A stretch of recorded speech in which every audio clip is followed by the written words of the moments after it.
A única questão é, para quem não tá comprado, quem não comprou e tá achando que perdeu a oportunidade da vida, espera só um pouquinho, que é o seguinte: 34 mil para longo prazo, vale a pena? Vale a pena comprar. Agora, no curto prazo, ele pode te judiar bastante. Por quê? Porque é muito normal a gente voltar a testar esse topo quando a gente entrar em tendência de alta semanal de verdade, né? Porque ele tá dando uma barra de sinal de alta aqui, ele tá sinalizando, ó, queremos entrar em bull market, queremos entrar em tendência de alta semanal de longo prazo. Só que eu não tô caindo muito nisso daqui, por quê? Porque eu prefiro que ele teste o topo anterior, tá? Ou seja, como suporte. Então, em uma tendência de alta, o que a gente quer ver é que ele volte para os 28 mil, ou seja, 28.200 região, volte para o topo anterior e continue subindo. No gráfico diário seria 28.200. No gráfico semanal, 30.200, tá? Então ele tem que voltar para esta região aqui, ó, entre 28.200 e 30.300, né? Ou 30.200, vai. Esse range de 2.000 dólares de diferença é o suporte que a gente precisa segurar para que o preço, depois que ele for para 40 mil ou for parar em 35.200 mesmo, limpar as ordens aqui, essa é a região que, quando ele for fazer o pullback, vale a pena entrar se ele apontar direção de alta. Se ele varar reto aqui, ó, voltar para 26, né? Ele vai buscar liquidez abaixo, ou seja, ele vai liquidar todos os apostadores de alta que entraram abaixo, com stop loss abaixo deste fundo duplo aqui, tá? Lembrando que nós temos 2024 um ano muito difícil e mesmo que aconteça mais para frente, talvez primeiro trimestre ele poderia retornar realmente a essas regiões, tá? Buscar essa liquidez abaixo. Mas para quem está, quem ficou putinho, que não comprou BTC ao longo do ano e quer comprar e quer pegar um preço melhor para comprar, espera então ele voltar um pouquinho para o próximo topo anterior, tá? Ele geralmente vai fazer um topo, pode ser que seja esse topo aqui anterior, realmente os 30.200 um suporte bom, mas 28.200 seria o meu alvo aí desse pullback, tá? Por quê? Porque é a metade desse caixote. Outra coisa, podemos estar diante de uma busca de liquidez bilateral semanal, que também é o nosso único risco de afetar a nossa tentativa de entrar em tendência de alta semestral do ano que vem, tá? Aqui, ó. Você pega esse caixote aqui, coloca na metade, tá? O mercado ele sai para um lado, liquida os apostadores de baixa, depois liquida os apostadores de alta e depois ele segue realmente o movimento anterior. No semanal, isso seria um movimento de ano inteiro, praticamente, tá? Quando a gente fala de gráfico semanal, isso aqui seria uma movimentação que levaria um ano inteiro para acontecer, tá? Essa batida aqui, que é o que, na minha opinião, ainda pode ser possível a gente ver o BTC mais uma vez em 20 mil dólares por unidade. Por mais que as pessoas não achem isso mais plausível, graficamente falando é bem plausível, tá? Porque se for uma busca de liquidez bilateral, ele vai entregar um movimento de alta, um movimento de baixa, aliás, proporcional ao movimento de um topo anterior, um movimento de alta anterior. Então ele tende a fazer o mesmo tamanho, a gente chama de batida de coração, né? Ele tende a buscar liquidez dos dois lados, né? Ou seja, o que que os investidores de smart money fazem, né? Sai de um caixote lateral, o mercado sobe, depois ele cai e depois ele volta a lateralizar e aí ele tende a entrar em tendência de alta forte, né? Sai aquele período de acumulação longo, no caso, né? E aí, lógico, não tem como prever a velocidade desse movimento, não tem como prever isso. A única questão é, ele saiu num caixote, pessoal. Quando ele sai no caixote, nós temos liquidez e muitas pessoas alavancadas, apoiadas, acreditando que o fundo do BTC realmente é a média 200, né? Mas entendam que a média 400 ela é o verdadeiro fundo do BTC nesse novo ciclo de anos aí de movimento, tá?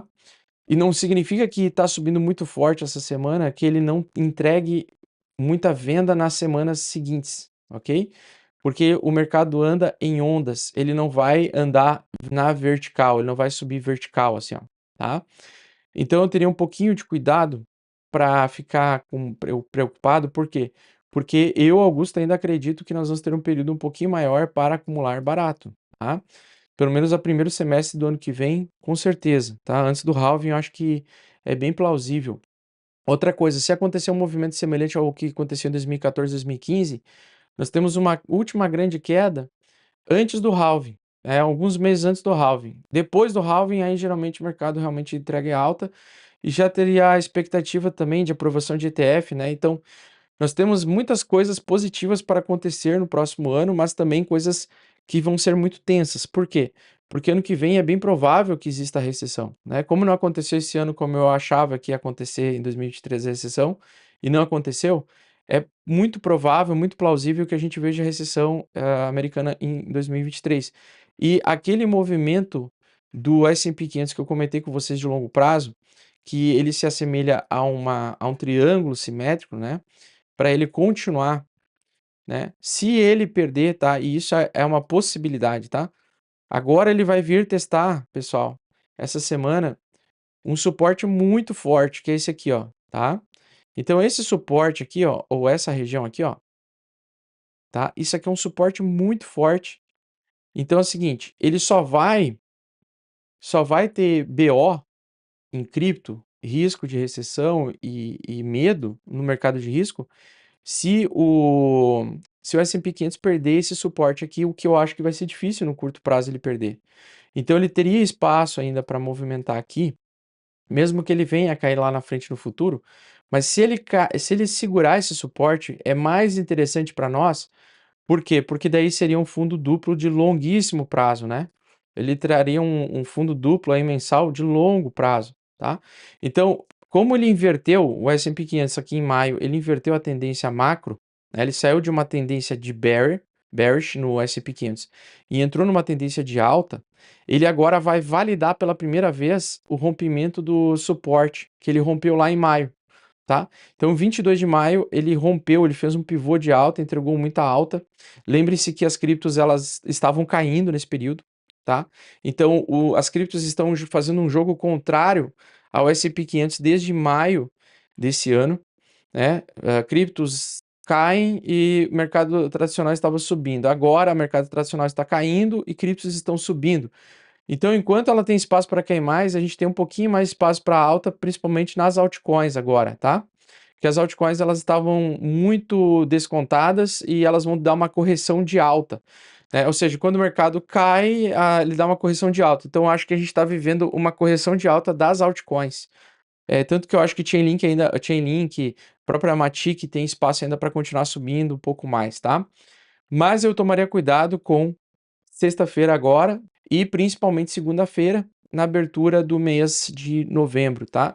Tomar muito cuidado com a abertura do mês de novembro, porque em novembro tem se especulado que vai ter queda. A gente teria espaço nos próximos dias de subir um pouco mais o mercado de cripto. Não sei se o Bitcoin vai continuar subindo, tá? Porque o Bitcoin bateu resistência em 35.200, 35.200, tá? Essa é uma resistência importante que ele precisa romper para parar em 40, né? Então, acima de 25, acima de 35.200, próximo alvo seria 38 mil e o próximo alvo 40 mil, e depois o próximo alvo 46, 46, depois 52, depois 52, 58, e aí lá o alvo do topo anterior, que é o 62, que eu não acredito que a gente vai ver esse ano, tá? Mas posso estar errado.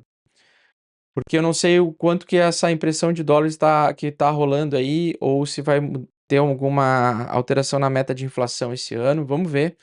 Qualquer coisa, qualquer canetada, qualquer notícia pode mudar toda a dinâmica do mercado. Nós estamos num mercado muito sensível agora, muito complicado de prever, de ter previsibilidade. Nós temos o S&P 500, não pode perder suporte. Se ele perder suporte, o que seria perder o suporte? Seria ele só perder um dia aqui? Não, ele teria que perder e fechar o corpo do candle acima do suporte, tá? Então não faz mal se ele cair aqui, ok?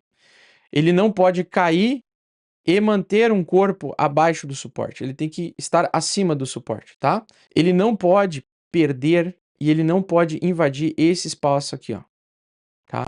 Se ele invadir esse território aqui e tiver uma barra com fechamento nesse território aqui, tá? Então, se ele só invadir, fizer uma sombra e voltar, fecha a semana só com uma sombra, não tem problema, não vai considerar invasão da região da venda, tá? Daí ele vai tender a voltar a subir, né? Para depois lá na frente, no futuro, fazer a nossa acumulação para continuar subindo, tá? Esse seria o melhor dos cenários. O cenário bullish, o cenário otimista seria esse. Por quê? Porque aqui teve uma inversão. Ele saiu do mercado bearish. Com esse movimento aqui de maio, ele saiu para uma tentativa de retomar mercado de touro, tá? Então aqui nós estamos falando de ursos e aqui em cima nós estamos falando de touros, tá? Para ele validar o mercado touro, a gente precisa que o S&P 500 mantenha esse suporte. Se ele perder esse suporte, aí ele vai tomar posição urso. E tomando posição urso, ele pode cair de diversa forma. Ele pode vir testar esse fundo anterior e acumular lá no longo prazo. Ele pode trazer quedas e recessão, e crise, e crash, e assim por diante, tá? Então, assim, a gente tem esse viés. Agora, o S&P 500, a gente tem que torcer, literalmente torcer ou rezar 16 Ave Maria para que a gente consiga pegar uma alta ano que vem, porque eu realmente quero alta para o ano que vem, e a gente precisa que ele aguente esse suporte aqui. Então, assim, eu espero que ele segure agora esse suporte com o S&P 500, tá? Porque ele mudou de tendência, ele saiu da tendência macro de baixa para alta, e agora ele só precisa validar esse suporte. Se ele não validar o suporte, nós vamos ter problemas, tá? E o mercado de renda variável vai ficar uma merda em 2024, beleza?